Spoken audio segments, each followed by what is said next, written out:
यहाँ पर जैसे ही बादशाह गुलाम को फ़ोन करता है तो वही कॉल यहाँ पर सुंदरी उठा लेती है और जब वो सुंदरी कॉल उठाती है तो बादशाह हैरान रह जाता है कि ये लड़की कौन है जिसके पास गुलाम का फ़ोन है। तो यहीं पर गुलाम पूरी हकीकत समझ जाता है कि ये ज़रूर बादशाह की कॉल आई है, इसीलिए वो आ ही रहा होता है। लेकिन सुंदरी यहाँ पर फ़ोन अटेंड कर देती है और वो बादशाह से बात करती है, क्योंकि बादशाह जब हेलो करता है तो यहीं पर सुंदरी जब बात करती है तो बादशाह के होश ही उड़ जाते हैं कि ये गुलाम के घर पे कोई ना कोई लड़की तो ज़रूर है। जैसे ही वो फ़ोन काट कर रखता है और उसके बाद वो परेशान हो जाता है कि मैं जब उनके घर गया था तो वहीं पर तो मुझे कोई भी लड़की नज़र नहीं आई थी। लेकिन यहाँ पर बादशाह पूरी बात को समझ जाता है और वो मन में परेशान हो जाता है कि इस बार उसके साथ बेवफ़ाई कर रहा है गुलाम, और गुलाम पूरी हकीकत छुपा रहा है। और दूसरी तरफ यहाँ पर सुंदरी पूरी बात को समझ जाती है कि ये वही लड़का बादशाह था जिसने मुझसे प्यार किया था। और यहाँ पर जैसे ही वो फ़ोन पर नाम पूछता है तो यहाँ पर अपना नाम वो सुंदरी बता देती है, क्योंकि वहाँ पर बादशाह को ऐसे लगता है कि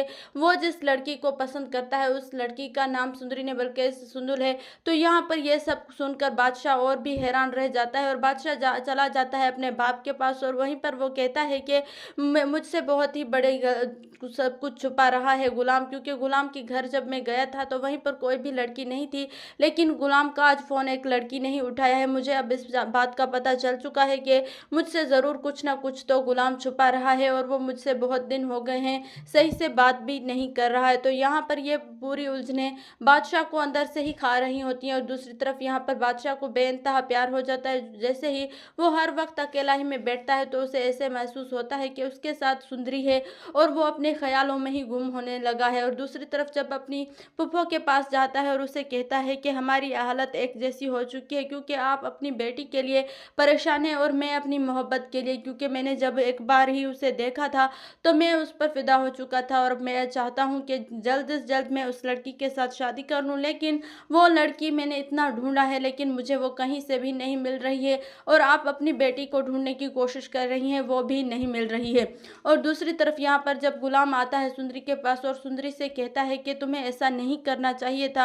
अब बादशाह को शक हो जाएगा इस बात का कि तुम मेरे घर पे हो। तो यहाँ पर सुंदरी कहती है कि ऐसा कुछ भी नहीं हो सकता। और दूसरी तरफ यहाँ पर बादशाह जब सुंदरी को देख रहा होता है और वो मन में सोचता है कि ये कितनी अच्छी लग रही है, और उसके बाद वो कुछ पैसे होते हैं वो सुंदरी से रख कर देता है और उसे कहता है कि ये हमारी मोहब्बत का सदका है जो कि तुम किसी को भी दे दोगे, क्योंकि अब मैं तुमसे मुझे बहुत मोहब्बत हो गई। और यहीं पर सुंदरी कहती है कि मुझे भी तुमसे बहुत ही मोहब्बत हो गई है और सुंदरी भी अपने प्यार का इजहार कर देती है यहीं पर गुलाम के सामने। और गुलाम भी बहुत ही खुश होता है। लेकिन फिर जब गुलाम को पूरी हकीकत का पता चल जाता है और उसे बादशाह के मन की हैरत होती है और वो कहता है कि बादशाह इतने दिन हो चुके हैं जो इस सुंदरी ही को ढूंढ रहा है और मैं शायद उसके साथ बहुत ही गलत कर रहा हूँ। अगर इस चीज़ का पता चल गया बादशाह को तो वो मुझे जिंदा नहीं छोड़ेगा, और अगर जहांदाद को भी पता चला वो तो मार देगा और मुझे और मेरी माँ को। अब मुझे इस हकीकत का पर्दाफाश करना ही चाहिए और मैं पूरी सबके सामने ये हकीकत खोल कर रख दूँ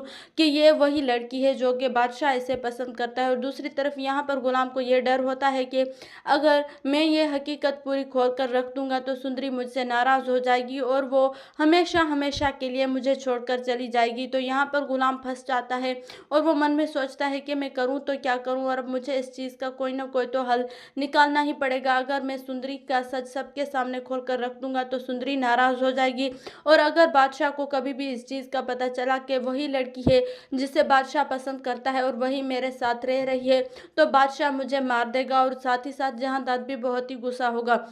तो यहाँ पर गुलाम अपनी माँ के पास आता है और उसे कहता है कि मुझे आप ही बताएं कि अब इस बात का मैं हल क्या ढूंढूं और मुझे अब क्या करना चाहिए। तो वहीं पर उसकी माँ भी बहुत ही परेशान होती है और वो कहती है कि बेटा ये तो बहुत ही मुश्किल हो चुकी है, क्योंकि यहाँ पर गुलाम अपनी माँ से यही कहता है कि ये लड़की जो कि मेरे साथ है और इसे बादशाह पसंद करता है, और जब उसने एक मुलाकात की थी इस लड़की के साथ उसी दिन से बादशाह को इससे प्यार हो चुका है। लेकिन बादशाह के सामने मैंने ये हकीकत नहीं खोली कि वही लड़की मेरे साथ साथ है। तो यहाँ पर वो अपनी माँ से कहता है कि अगर बादशाह को पता चला कि ये लड़की मेरे साथ है तो वो मुझे मार देगा और वो मुझे ज़िंदा नहीं छोड़ेगा और साथ ही साथ तुम्हें भी मार देंगे। तो यहाँ पर उसकी माँ कहती है कि बेटा मैं सुबह चल जाऊँगी और उनके सामने ये पूरा हकीकत खोल के रख दूँगी और उसके बाद मैं ये भी बताऊँगी कि सुंदरी सिर्फ़ और सिर्फ़ तुमसे ही मोहब्बत करती है और वो तुम्हारे ही साथ रहना चाहती है और किसी के भी साथ वो नहीं रहना चाहती। वो बादशाह से तो हरगिज़ भी प्यार नहीं करती है, बल्कि वो तुमसे ही प्यार करती है और तुमसे ही शादी